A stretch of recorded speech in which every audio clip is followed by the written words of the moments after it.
Welcome to Blueprint for Life, the podcast designed to encourage, uplift, and challenge you on your journey. In just a moment, we will be joined by our host, Elder Lawrence McCarter. We are thrilled you are willing to join us on this transformational ride. At Blueprint for Life, we believe each of us has a unique blueprint crafted by God Himself. This podcast will explore how to discover and unlock that blueprint, allowing you to live a life of purpose, fulfillment, and joy. Through insightful conversations, thought-provoking interviews, and biblical truths, we will delve into the keys that can unlock your potential. Together, we will navigate the challenges, setbacks, and triumphs that come our way, always relying on the timeless wisdom found in God's Word. Now, let's get started with this episode of Blueprint for Life. Here's Elder McCarter. Yo, what's going on, everybody? It's me, Lawrence, again, Blueprint for Life. I am so glad to be with you guys one more time. We at the end of September.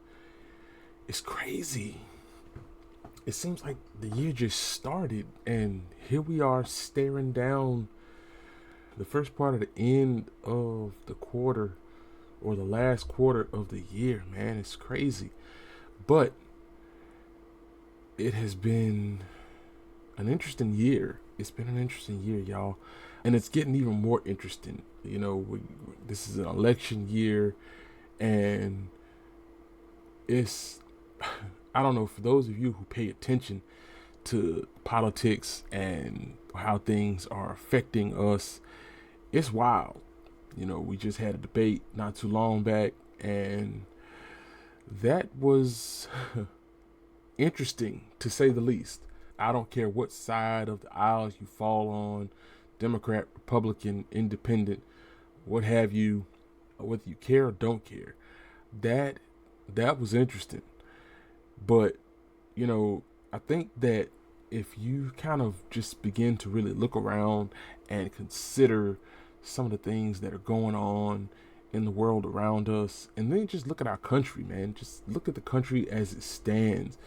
There's a lot going on that really, honestly, we really could afford to take a few steps back and consider just how we've managed to get here. Seriously, how in the world did we manage to get here, like to this place?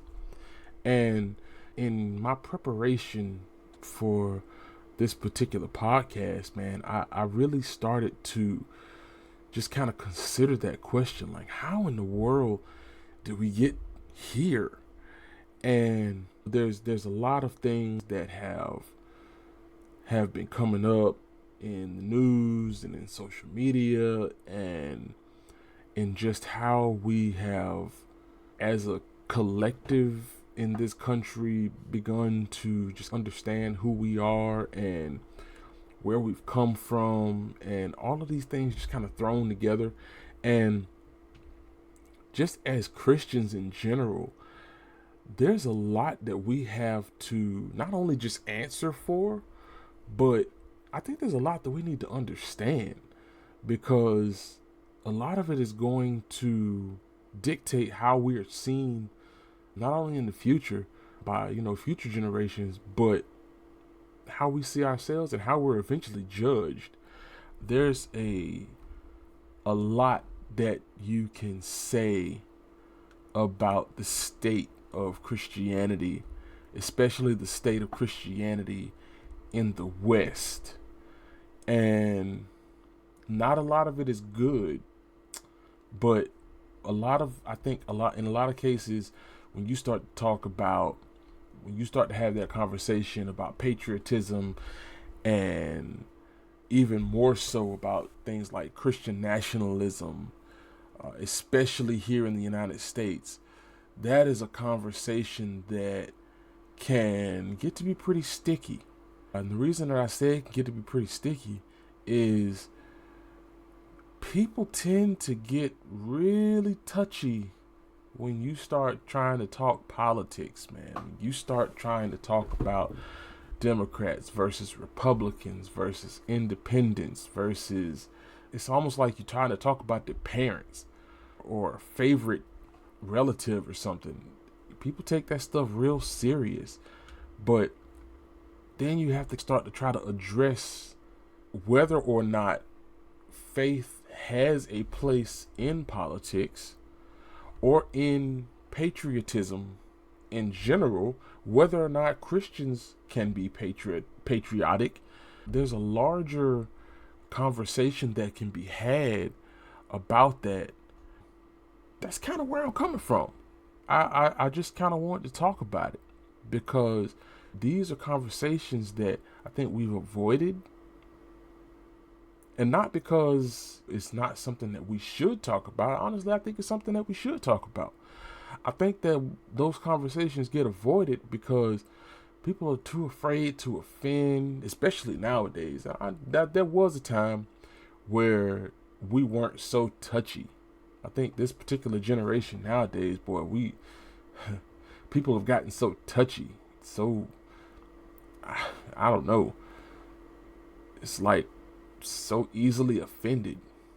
But there was a time where we could actually debate one another and walk away and still be somewhat friendly, at least. But I don't know. Something happened.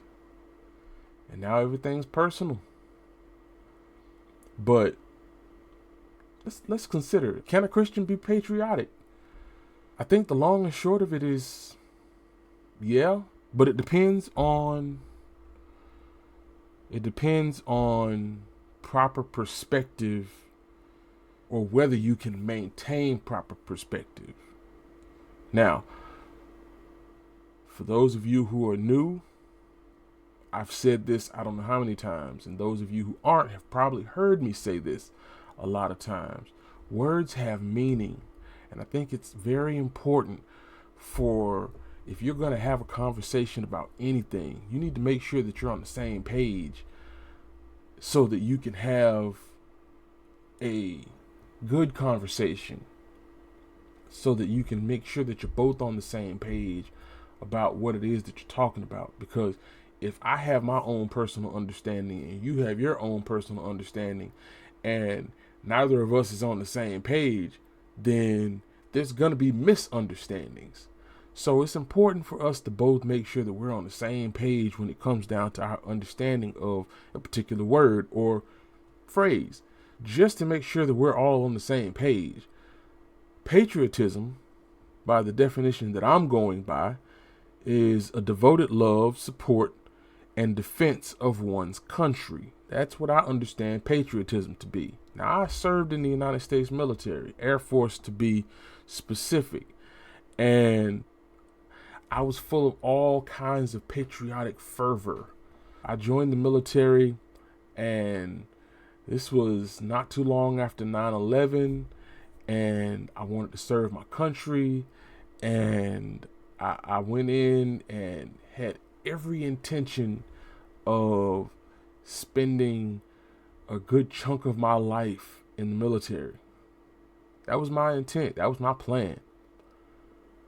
Now, did it play out like that? Not quite. But my reasoning for serving my country was because I was patriotic. I love my country. Now, do I always agree with my country? No. But that is part of the heart of what makes a person patriotic. Because to be patriotic does not always mean to agree with your country, but you love your country. You love what your country is, and you love what your country can be. And you love your country enough to challenge your country to be the best that it can be.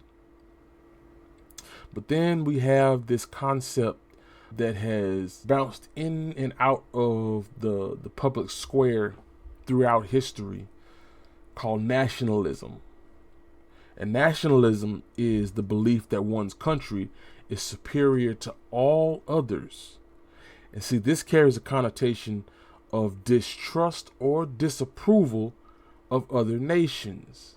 Now, see, there was a time where patriotism and nationalism were kind of considered to be synonyms.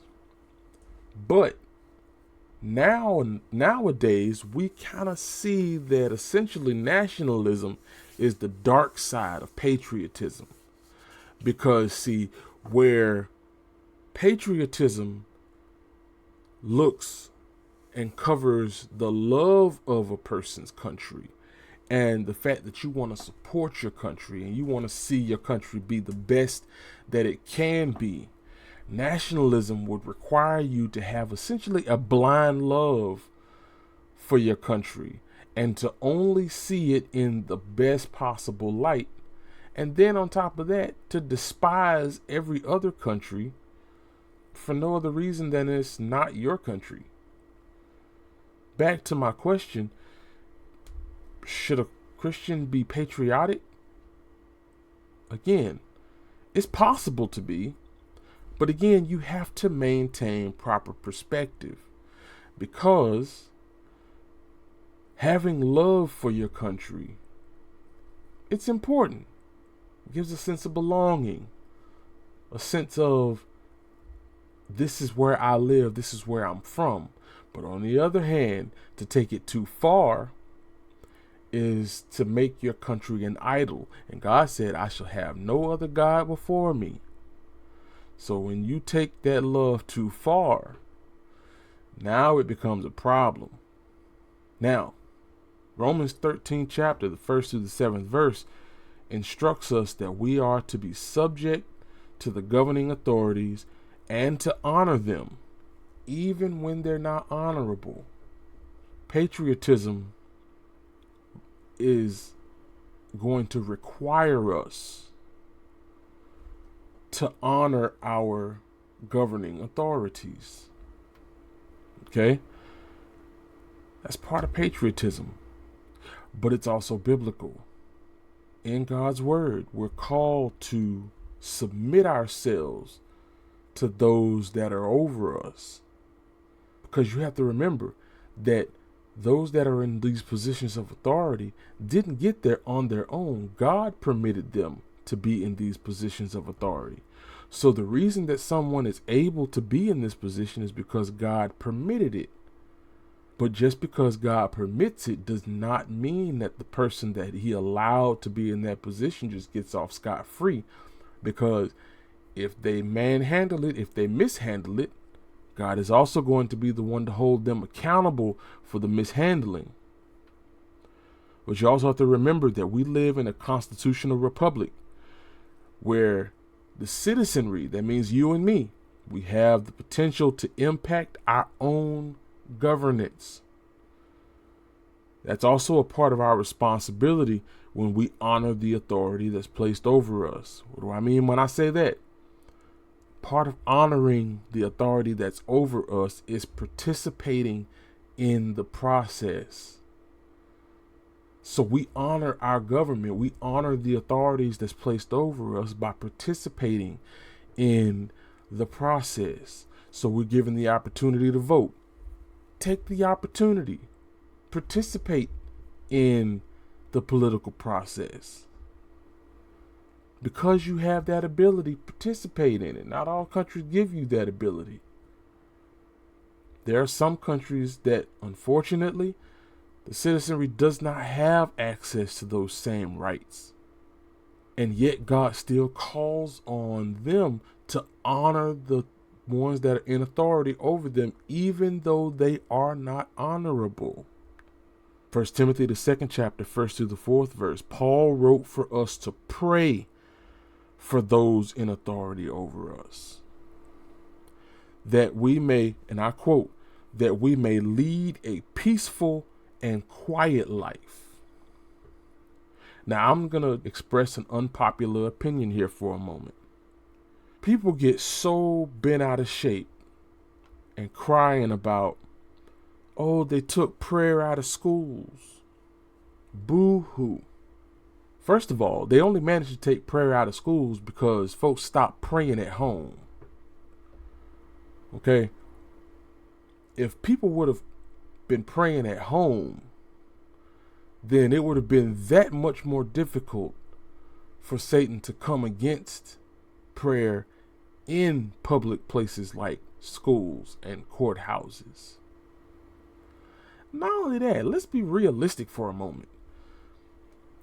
I know they pushed everything down. What was that, Louisiana? They got all excited because they managed to get the 10 Commandments put back up in the courthouses down in Louisiana. Okay, big whoop. You managed to get the 10 Commandments put back up in the courthouse. Great. But if that's as far as you go, it's of no benefit. Because, again, the 10 Commandments are great, but if you're not following them, let's be honest, the courthouse is where you have the largest congregation of paid liars you'll ever find. And yet, you want to put a document on the wall where one of those commandments says, "Thou shalt not lie." And then, oh no, they're not lying. They're just twisting the truth. That's lying. Okay? If you don't tell the truth, it's a lie. I don't care how you try to manipulate it. Anything that isn't the truth is a lie. Let's just be completely black and white about it. Even if it hits me, I'm going to be completely honest. If I'm not telling the truth, I'm telling a lie. That's all it is to it. If you say thou shalt not steal, I can't say, well, I didn't steal it, I borrowed it. If you find me in possession of something that does not belong to me, even if I only had it momentarily, at the time that I had it, because it did not belong to me, I stole it. It's pretty cut and dry.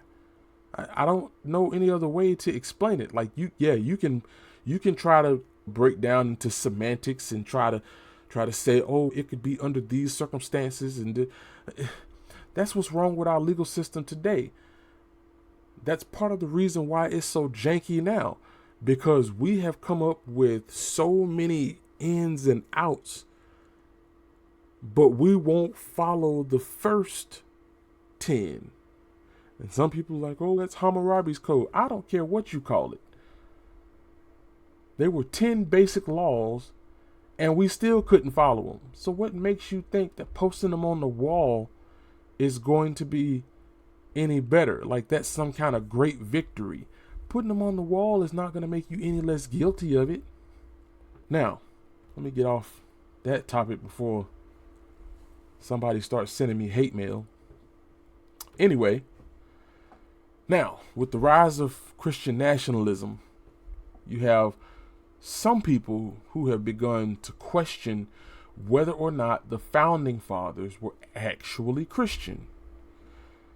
And while many believe that the founding fathers held orthodox Christian beliefs, some of their more private writings allude to their actually having been deists. Now, before you get your pants all in a twist, I'll explain. Deists believe, as a philosophical position, that God was essentially a clockmaker deity. And what I mean by that is this.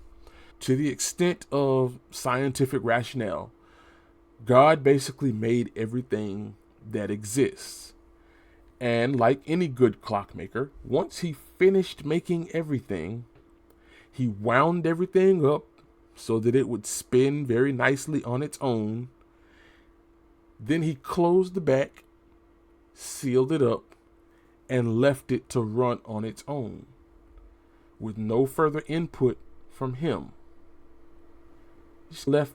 So in other words, with the universe, he made it, made sure everything was spinning like it was supposed to, and then he walked away. No further input, no effort from him on his behalf, for our behalf, or otherwise. So in other words, the idea that we need a savior, oh no, toss that. That's bunk. The idea that sin is a thing, oh no. We're generally just moral beings. The idea that, that we were born in sin and that we are inherently evil beings. Oh no. We're all good people from the very beginning. Sometimes we just do things that aren't necessarily good. So essentially they deny everything that Christianity stands for. Now, only reason I bring that up, I'm not bringing that up to debate what is or isn't, or what was or wasn't on the founding fathers' minds or anything like that. I'm only bringing that up to point out that they likely were not Christian nationalists, or even what the Christian nationalists romanticize them as having have been. That's number one. And number two, I bring it up to remind folks that they were pursuing the same religious freedoms that Christian nationalists are now trying to deny folks today. I would like to be very, very clear. Allow me to state unequivocally that Christian nationalism is not, nor has ever been, nor will ever be Christian. Because to be Christian nationalist, you have to deny what is Christian. Because, see, to be Christian means to be Christ-like, right? I mean, that's what Christian means, right? To be Christ-like. And yet, to be a Christian nationalist, or rather to be a Christian, or claim to be a Christian who is a nationalist, which means the belief that one's country is superior to all others, and to take it even further, to believe that your particular group is superior to all others. But Jesus said that we are to love our enemies as ourselves, which becomes very, very difficult to do if you despise, distrust, and disapprove of everyone else except for your group. It makes that very, very hard to do. The issue that we run into, or rather I should say the danger of Christian nationalism, is that this is a philosophy that seems to become, or have become, more and more and more pervasive within this country, and it's teaching a set of dangerous lies, not even just half-truths, but dangerous lies that has seeped into the fabric of the church. And people have become convinced that somehow to be this quote-unquote Christian nationalist lines up with faith in Jesus Christ. That somehow the idea that we're going to take this country back to its Christian roots, which I would first and foremost argue that this country doesn't have Christian roots. That's the beginning of it. That's the beginning of the conversation. But to claim that you want to take this country back to Christian roots that it does not have, and that you want to go even further as to despise everyone who does not look like you, sound like you, speak the same language as you. The rhetoric that gets taught by, again, quote unquote, Christian nationalists is a hateful rhetoric, one that teaches separation and segregation far more than it teaches love and tolerance, which is what Jesus taught.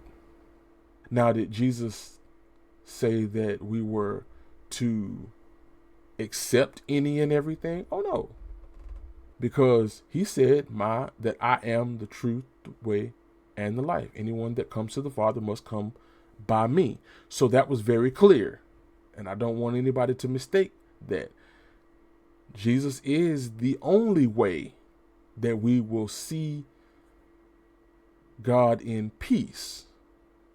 But on the other hand, he was not about compelling or forcing people to serve him.